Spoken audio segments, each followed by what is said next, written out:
Yu-Gi-Oh! 5Ds is an amazing anime. In fact, it is my favorite anime. Yu-Gi-Oh! Has been a driving part of my childhood and continues to thrive even today. I found myself creating many decks, custom archetypes, and alternate universes to scratch the creative itch within the trading card game. Over the past month, I've been reading the Yu-Gi-Oh! Mangas, and one of the things that took me by surprise is how characters like Julian from GX or Yusei from 5Ds use completely new decks. However, they still keep true to the spirit of the character. This is amazing because it allows you to create new relationships with the medium and revisit fond memories with a sense of novelty. Of course, once I'm drawn to something, I have to replicate it with my own touches. This project is called 5Ds Rewrite, which is designed to follow the story of 5Ds exactly, replacing Yusei with a similar protagonist with a completely different deck. The goal of this project is to emulate the essence of the original duels, following the anime script as close as possible, but demonstrating different tactics from another character. In the first episode of Yu-Gi-Oh! 5Ds, Yusei goes up against Trudge. This duel is important, being the first glimpse of what the new generation's protagonist has to offer. This introductory episode not only established what kind of deck Yusei uses, but the overall theme of unity. Yusei uses potential of the smaller monsters to create bigger ones, which is the entire thesis statement of synchro summoning.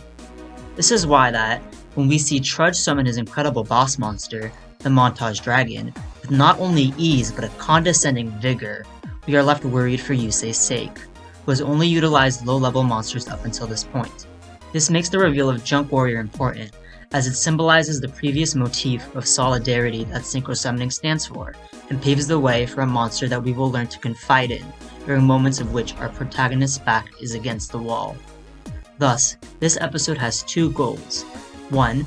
Establish the ace monster, which will be the anchor that the protagonist will rely on during this arc before they acquire their Signer Dragon. And 2.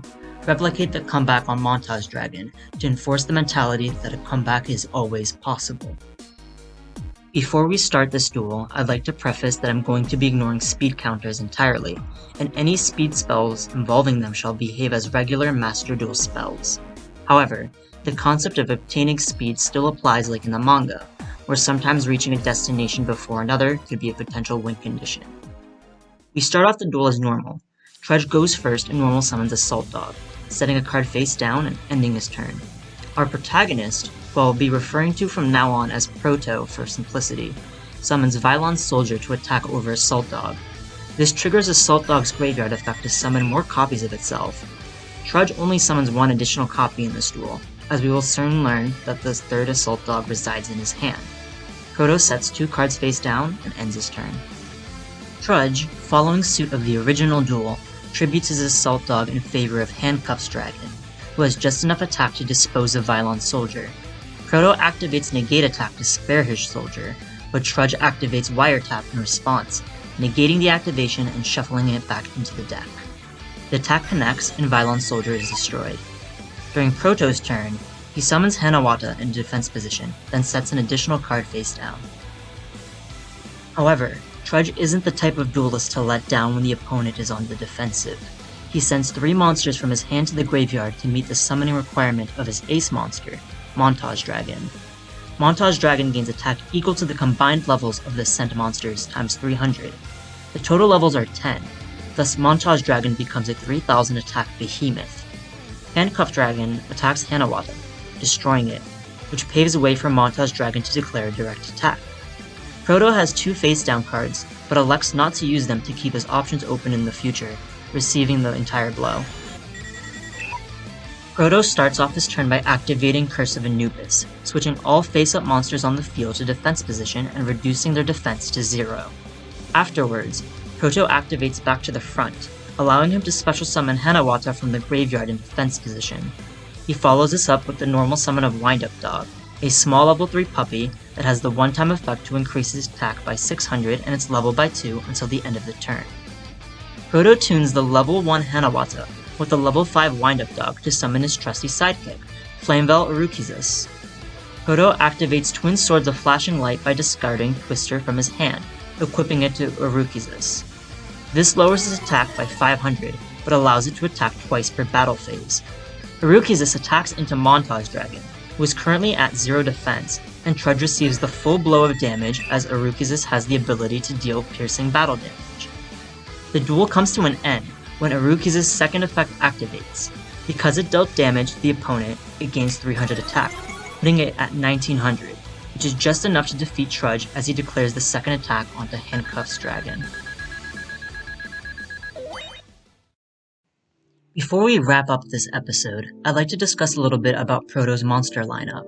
We saw 4 monsters in this episode, one of which being a synchro, and I think there's merit in analyzing the monster gallery when comparing it to Yusei. While Yusei is known for his synchrons and warriors, I really adore the composition of his deck when analyzing this era of Yu-Gi-Oh! Archetypes are in high demand, and while Yusei does have inner synergies within his deck, I really commend him for mixing and matching monster categories instead of sticking with a singular one, like someone like Judai or Crow would. We also see this with Jack later, as well as Yuma in the next generation, and I wanted to create a deck that emphasized on that natural synergy and combos with the potential to splash in archetypal monsters when needed. This is why I chose Flamebell Iruki's as the ace monster. Hidden Arsenal, and by extension, the Dual Terminal lore, is one of my favorite creations in Yu-Gi-Oh! While it isn't the initial architect of intertwining lore within card releases, the invention of Dual Terminal paved a new way of set design, showcasing a story of dual monsters in a way I always found interesting. Thus, I really wanted to put spotlight in those series of monsters and create a deck that tries to incorporate them as a unit. Not all monsters belong to it, as we see with Wind-Up Dog, but an extensive amount of inspiration will be in dedication to the Hidden Arsenal monsters. Iruki's also boasts 2 incredible qualities as an early ace: ease of access and explosivity. While Yusei utilizes specific synchrons to create specific warriors, branching off later into the generic Stardust Dragon, I wanted to try the reverse, having the initial ace be generic and following support be specific. The Sino Dragon will remain generic, but know that the future synchros will be a lot more niche. Iruki's is an excellent boss monster in the context of the anime, as its piercing ability opens a lot of doors for comebacks, and its attack gain effect can be utilized both offensively, like we see in this duel, or defensively, in which it can shoot up as the duel progresses and maintain its presence. This is similar to Junk Warrior's ability to be stronger as the duel progresses, as you're more likely to have low-level monsters on the field to support it. There's not much to say about Vylon Soldier, except that it's a good generic beatstick with a useful effect when writing scripted duels. You don't always want your synchros to do all of the work, so having lower-leveled monsters that are capable of battle eases a little bit of the pressure. The duality of Hanawata and Wind-Up Dog is my favorite of the bunch. Hanawata serves as the first tuner and doubles as the Karibo-like monster that Proto can confide in. Yusei doesn't have a Karibo monster, unless you count Sonic Chick or even Cobalt Hedgehog, but I think it would be cool to showcase one regardless. Its quick effect is also very neat, as you can preemptively discard it to set up for a graveyard play, which could show its face in future duels. Wind-Up Dog, on the other hand, serves as the spiritual successor of Speed Warrior, a small monster that can go big in a pinch. While Hanawata and Wind-Up Dog don't have the natural synergy that Yusei's Junk Synchron and Speed Warrior do, we can see that potential is a window that always shines, as showcased in this duel.